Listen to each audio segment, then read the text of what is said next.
श्री कृष्ण कहते हैं कि जब हम खुद से ज़्यादा औरों के ऊपर अपनी निर्भरता बढ़ाते हैं तो अपने आप कमज़ोर होते चले जाते हैं। जब हम अपने से सुखी इंसान को देखते हैं और ये सोचते हैं कि काश मैं भी इसकी तरह ही सुखी होता, तो हम बेहद कमज़ोर होने लगते हैं। जब हम किसी भी हालत जो खासकर हमारे नियंत्रण में है ही नहीं पर गुस्सा और चिंता करने लगते हैं तो और भी अधिक कमज़ोर होने लगते हैं। जब हम हर जगह किसी भी तरह से जीतना ही चाहते हैं, फिर चाहे हम गलत ही क्यों ना हो, तो वास्तविक रूप से हम ज़्यादा कमज़ोर होने लगते हैं। क्या कारण? बुरी आदतें बहुत जल्दी हम पर हावी हो जाती हैं, जबकि अच्छी आदतों का पालन करने में हमें लंबा समय लग जाता है। ये समझने के लिए आपको जानना होगा, हमारा मन चीज़ों को दो तरीक़ों से वर्गीकृत करता है, तकलीफ़ और आनंद। मन तकलीफ़ या कहे दुख से भागता है और आनंद यानी सुख के प्रति आसक्त रहता है। बुरी आदतें शुरू में आनंद अवश्य देती हैं, जैसे शराब पीना आदि, परंतु लंबे समय तक नहीं। अब मन ये जानता भी, परंतु ये हमेशा तत्काल सुख की ओर भागता है। अच्छी आदतों को मन तकलीफ से जोड़ देता है, जैसे सुबह की सैर। मन कहता है सुबह जल्दी उठना बहुत तकलीफ, और कुछ ना कुछ बहाना ढूंढ लेता है इस तकलीफ से बचने के लिए। यह एक मत है। उसी तरह बुरी आदत में मन को उतना समझाना नहीं पड़ता है और अच्छी आदत बनाने के लिए मेहनत लगती है। दृढ़ संकल्प और इच्छा शक्ति से ये अच्छी आदतें बनती है। अच्छी आदत लगती नहीं, बनानी पड़ती है, और बुरी आदत बनानी नहीं, लग जाती है।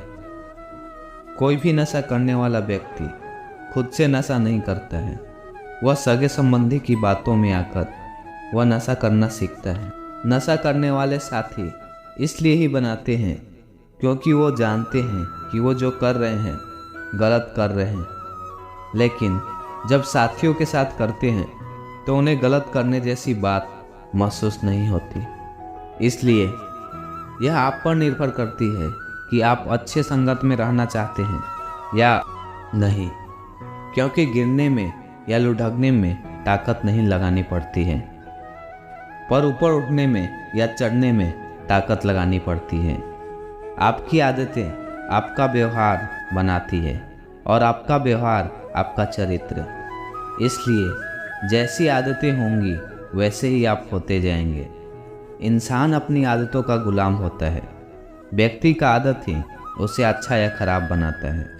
इसलिए बुरी आदतें वक्त पर ना बदली जाए तो वो आदतें आपका वक्त बदल देती हैं, पर जो व्यक्ति अपनी बुरी आदतें बदल लेता है वो अवश्य अपने कल को भी बदल लेगा। और जिसने अपनी आदतें नहीं बदली तो उसके साथ कल भी वही होगा जो आज तक होता है। किसी भी चीज़ का तब तक का कोई मतलब नहीं होता जब तक आप उसे कोई अर्थ नहीं देते। इसलिए मैं ये नहीं कहता इंसान को संकट के घेरे में डाल देती है, और आलस से भी मनुष्य एक बहुत ही बड़ा शत्रु है। मनुष्य की बुरी आदत मनुष्य को ऊपर उठने नहीं देती, जिसके कारण किसी भी इंसान को इसका नुकसान उठाना पड़ता है। अगर आपको अपनी ज़िंदगी में सफलता पानी है और कुछ कर दिखाने की ताकत है तो आप इन बातों को ध्यान में अवश्य रखें। श्री कृष्ण कहते हैं कि स्वार्थी बनिए।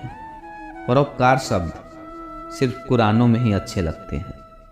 पहली प्राथमिकता माता पिता को दीजिए, बाकी दुनिया छल है। रिश्तेदारी में तीसरे व्यक्ति से अपनी समस्या का सुझाव लेना बंद कीजिए। आपके दुखी होने से किसी को घंटा फर्क नहीं पड़ता। हंसते रहिए। हर किसी को दुख नहीं रखा जा सकता। भगवान बनने का प्रयास मत कीजिए। मेहनत कीजिए। पैसा सब कुछ नहीं होता, लेकिन बहुत कुछ होता है।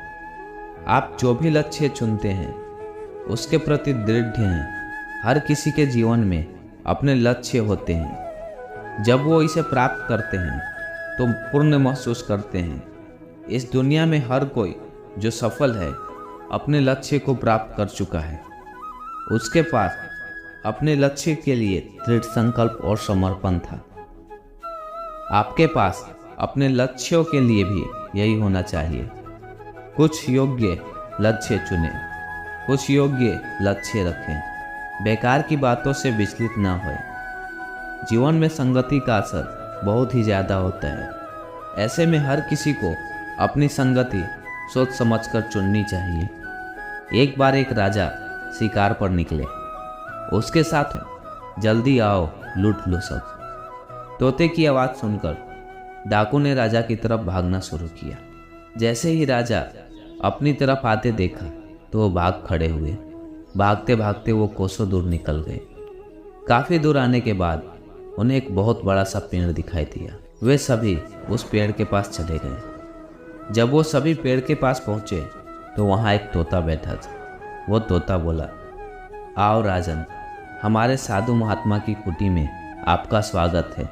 आइए, पानी पियो, आराम कर लीजिए। स्तुति की बातें यह सुनकर राजा बहुत हैरान हो गया। उसने सोचने लगा कि एक ही जाति के दो प्राणियों का व्यवहार इतना अलग कैसे। राजा बेहद ही असमंजस में पड़ गया। उसने तोते की बात सुनी और अंदर कुटिया में चला गया। वहाँ साधु बैठे। महात्मा को प्रणाम करके उन्होंने पूरी बात बताई। उन्होंने पूछा, ऋषिवर, इन दोनों तोतों के व्यवहार में आखिर इतना अंतर क्यों है? साधु ने पूरी बात सुनी और राजा से कहा, ये कुछ नहीं राजन, बस संगति का असर है। जो तोता डाकू के साथ रहता है उसकी भाषा और व्यवहार भी डाकू जैसा हो गया है।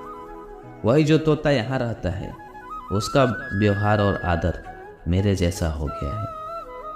अर्थात जो जिस वातावरण में रहता है वो ऐसा ही बन जाता है। ऐसे में व्यक्ति को हमेशा ही अपनी संगति को सोच समझकर चुनना चाहिए। दोस्तों, इस वीडियो में बस इतना ही। मिलते हैं अगले वीडियो में। अपना ख्याल रखिएगा। जय श्री कृष्ण।